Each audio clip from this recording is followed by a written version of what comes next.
المشاركة القادمة قصيدة ترحيبية للشاعر عادل الزيادي، فليتفضل. السلام عليكم، مساكم الله بالخير. نستأذنكم في أبيات ترحيبية للضيوف عموم. مرحبا والضيف له حشمة وتقدير ومكانة، مرحبا حياكم الله عد ما سارت اخطاكم. قلتها والضيف عند عجار يلقى له حصانه، من محبتكم وحشمتكم وزايدها غلاكم.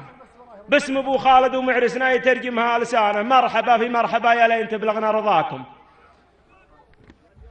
هاضت هواجيسي ودقنا الاجراس، صفا بنات الفكر في مبتداها، لين انضمت عقد الجواهر والالماس عقود ماس عالي مستواها.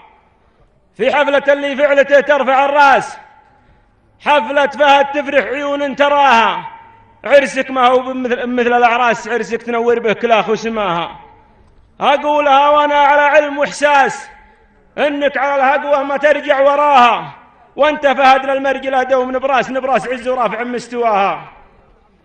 مبروك يا رمز الوفا طيب الساس، مبروك جعل الثالثه في سراها، واختامها صلوا على سيد الناس اعداد جرات الذياب العواها. سلامتكم. أيها المشاركة القادمة